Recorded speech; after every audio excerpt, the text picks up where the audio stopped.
प्यारे बच्चों, ये आपकी आज की वर्कशीट है 9 दिसंबर की, वर्कशीट 20 नंबर। तो प्राणियों में पोषण हम पढ़ते ही आ रहे हैं कि भोजन खाते हैं जिससे ऊर्जा मिलती है, वृद्धि होती है शरीर की। तो आपको पता है कि जब हम भोजन को मुंह के द्वारा खाते हैं तो उसको अंतर्ग्रहण बोलते हैं। तो भोजन को शरीर के अंदर ले जाने की क्रिया को अंतर्ग्रहण कहते हैं। तो जब हम भोजन खाते हैं तो हम दांतों की मदद से उसको चबाते हैं, ठीक है बेटा। तो भोजन की दांतों की मदद से जब हम चबाते हैं, छोटे छोटे टुकड़ों को पीस दिया जाता है। तो भोजन के पाचन एवं आसान अंतर्ग्रहण में मदद करते हैं। तो हमारे दांतों की आकृति भिन्न भिन्न है, उनके कार्य भी भिन्न है। तो आप शीशे में खड़े होकर अपने मुंह खोल के देखिएगा, आपके सभी दांत जो हैं अलग अलग आकार के हैं, और उनकी जो आकार है, आकृति है, यानी जो डिज़ाइन है उनके दांतों का, वो भी अलग अलग है। तो हमारे मुंह में 4 प्रकार के दांत होते हैं। कृंतक दांत जो कि कर्तन यानी दंशन के काम करते हैं, यानी काटने का काम करते हैं। कोई भी चीज़ आप काटते हैं तो कौन से दांतों से काटते हैं? सामने वाले दांतों से। तो आपके मुंह में ये 4 जो दांत होते हैं, इनको हम कृंतक दांत कहते हैं, ठीक है। और अब मैं रंग बदल के आपको दूसरे वाले दांत दिखाती हूँ। रत्नक दांत जो होते हैं वो चीरने फाड़ने का काम करते हैं। जब आपसे गाजर या मूली काटी नहीं जाती तो आप थोड़ा सा साइड में जो आपका नुकीला दांत है उससे आप काटते हो, तो ये वाला जो दांत है ये आपका रत्नक दांत है जो कि चीरने फाड़ने के काम करता है। तीसरे प्रकार के दांत हैं हमारे अग्र चवर्णक दांत, जो चबाने और पीसने का काम करते हैं। देखिए मैं निशान लगा रही हूँ, ये वाला और इधर से ये वाला और ये वाला, ये जो दांत हैं इनको हम अग्र चवर्णक दांत कहते हैं, जो कि पीसने का काम करते हैं। जो चवर्णक दांत हैं, जो बाकी बचे हुए दांत हैं, ये वाले और ये वाले, इनको हम चवर्णक दांत कहते हैं। ये चबाने और पीसने का काम करते हैं। अग्र चवर्णक भी चबाने पीसने का काम करते हैं। चवर्णक जो है उसको महीन पीसने का काम करते हैं। तो ये जो दांत होते हैं इनकी हमें देखभाल करनी बहुत ज़रूरी है, क्योंकि ये हमारी बहुत अच्छी आदत में रहेगा। अगर हम दांतों की देखभाल करेंगे तो ये जीवन भर हमारा भोजन को पीसने में सहायता करेंगे, क्योंकि भोजन का पीसना बहुत ज़रूरी है।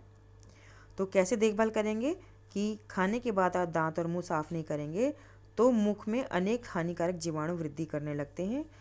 जीवाणु दांतों में फंसे हुए भोजन को शर्करा में भोजन का शर्करा में जो शर्करा मतलब चीनी जो होती है, मिठास जो होती है, जो कार्बोहाइड्रेट होता है, उसका विघटन करके अम्ल बनाते हैं, और वो अम्ल जो है धीरे धीरे दांतों को नुकसान पहुंचाता है। इसको हम दंतक्षय कहते हैं।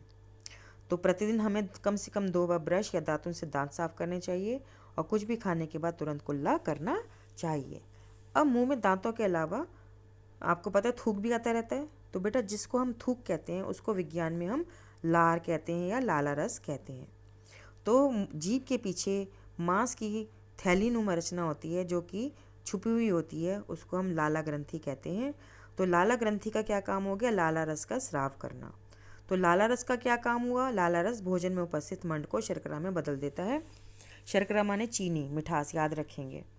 तो इसके लिए एक प्रयोग है, यदि हम कुछ समय तक रोटी का टुकड़ा चबाते हैं तो इसका अनुभव कर सकते हैं कि जब उसमें लार मिल जाती है तो रोटी का स्वाद मीठा हो जाता है। आप ये करके देख सकते हैं, आपके मुंह में थूक आता जाएगा, आप गटकना नहीं, उसको रोटी का टुकड़ा चबाते रहना, पता लगेगा कि नमक वाली रोटी भी मीठी लगने लगी है। तो मुंह में एक और चीज़ होती है, जीभ, ठीक है। तो जीभ का क्या काम है? जीभ एक मांसपेशी अंग है जो पीछे की ओर मुख में अधर तल से जुड़ा होता है। इसका मतलब है पीछे गले की तरफ जुड़ा होता है। इस पर स्वाद की कलिकाएं होती हैं जो भोजन के विभिन्न स्वादों का पता लगाती हैं। तो ये देखेंगे वर्कशीट में, आप ध्यान से देखिएगा कि जीभ के आगे वाले हिस्से पे कौन सा स्वाद है। ये पीले रंग से दिखाया साइड वाले हिस्से में कौन सा स्वाद है। ये जो पीछे वाला हिस्सा दिखाया है इसमें कौन सा स्वाद है, और ये इसमें जो हिस्सा मार्क किया हुआ है उसमें कौन सा स्वाद है। आप खुद देखिएगा, खुद महसूस करके देखिएगा। मीठी चीज़ खाइएगा, जीभ में कहाँ पता लगती है, सामने की ओर, साइड में, बीच में, पीछे की ओर, ऐसे नमकीन चीज़ का भी देखिएगा, ठीक है। ये प्रयोग करके देखिएगा और कॉपी में लिखिएगा। तो प्रश्न एक है, अभ्यास करते हैं बेटा, भोजन करते समय हमें ठीक से क्यों चबाना चाहिए? ये ठीक से चबाने से क्या होगा कि भोजन जो है पिस जाएगा और उसका पाचन होना आसान हो जाएगा। ये देखिए यहाँ लिखा हुआ है, ठीक है। प्रश्न 2 है, हम अपने दांतों की देखभाल किस प्रकार कर सकते हैं? तो दांतों की देखभाल के लिए हम कम से कम 2 बार ब्रश से या दांतों से दांत साफ करें, और कुछ भी खाने के बाद हमको तुरंत कुल्ला करना चाहिए। तो मैंने उत्तर के आपके मार्क लगा दिए हैं।